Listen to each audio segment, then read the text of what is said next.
Hi, welcome to Ramla's career capsules.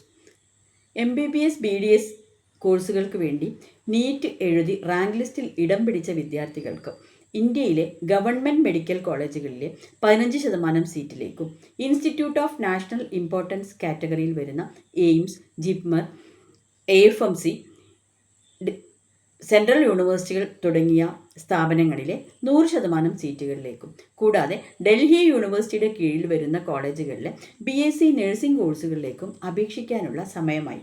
Medical counselling committee MCCയുടെ website വഴി August 5 മുതൽ 13 വരെ ഈ പ്രക്രിയ തുടരും.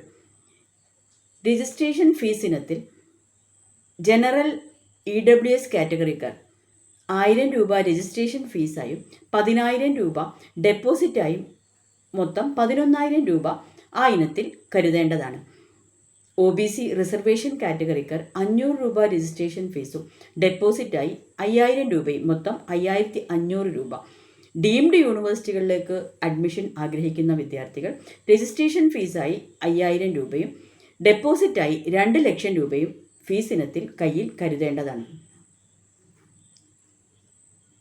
രജിസ്ട്രേഷൻ ചോയ്സ് ഫില്ലിംഗ് ചെയ്യുന്നതിന് മുമ്പേ ഏതെല്ലാം സ്റ്റേറ്റുകളിലെ ഏതെല്ലാം കോളേജുകളിലേക്ക് ഓപ്ഷൻ കൊടുക്കണമെന്നത് വിശകലനം ചെയ്ത് പഠിച്ച് നമ്മളുടെ മുൻഗണനക്കനുസരിച്ച് ഒരു ലിസ്റ്റ് തയ്യാറാക്കി വെക്കണം. മുൻഗണന കണക്കിലെടുത്ത് മാത്രമാണ് നമുക്ക് അലോട്ട്മെൻറ്റ് ലഭിക്കുകയുള്ളൂ എന്നതിനാൽ വളരെ ശ്രദ്ധിച്ച് ചെയ്യേണ്ട ഒരു പ്രക്രിയയാണ് ഇത്. ഏത് സ്റ്റേറ്റിലെ ഏത് കോളേജുകൾ വേണമെങ്കിലും നമുക്ക് മുൻഗണനാ ക്രമത്തിൽ വെക്കാവുന്നതാണ്. MCC ഇത്തവണ വിദ്യാർത്ഥികൾക്കായി ഗുണകരമായ ഒരു സൗകര്യം കൂടി ഏർപ്പെടുത്തിയിട്ടുണ്ട്. അതിൽ ഒന്നാമത്തത്,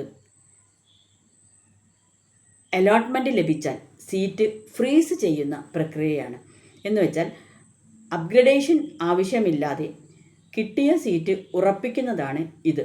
കോളേജിൽ നേരിട്ട് പോയി അസൽ സർട്ടിഫിക്കറ്റുകൾ സമർപ്പിച്ച് അഡ്മിഷൻ എടുക്കാവുന്നതാണ്. മറ്റൊരു പ്രധാന മാറ്റം ഈ വർഷത്തെ സീറ്റ് ഫ്ലോട്ടിംഗ് ഫെസിലിറ്റിയാണ്. എന്നുവെച്ചാൽ അലോട്ട്മെൻറ്റ് ലഭിച്ച വിദ്യാർത്ഥികൾ മുൻ വർഷങ്ങളിലെ പോലെ കോളേജുകളിൽ നേരിട്ട് പോയി അഡ്മിഷൻ എടുക്കേണ്ട ആവശ്യമില്ല. പകരം ഓൺലൈനായി സർട്ടിഫിക്കറ്റുകൾ അപ്ലോഡ് ചെയ്യുകയും അടുത്ത അലോട്ട്മെൻറ്റിൽ പങ്കെടുക്കാൻ പുതിയ കോളേജിലേക്ക് അപ്ഗ്രഡേഷനും ആവശ്യമുണ്ട് എന്ന് ഓൺലൈൻ വഴി രേഖപ്പെടുത്തുകയും ചെയ്യുന്ന പ്രക്രിയയാണ് ഇത്. ഇനി അലോട്ട്മെൻ്റ് ഒന്നും ലഭിക്കാത്ത വിദ്യാർത്ഥികൾ സെക്കൻഡ് അലോട്ട്മെൻറ്റിലേക്ക് വീണ്ടും ഫ്രഷ് ചോയ്സ് ഫില്ലിംഗ് നടത്തി അലോട്ട്മെൻറ്റിന് വേണ്ടി വെയിറ്റ് ചെയ്യുകയും ആവാം. Thank you.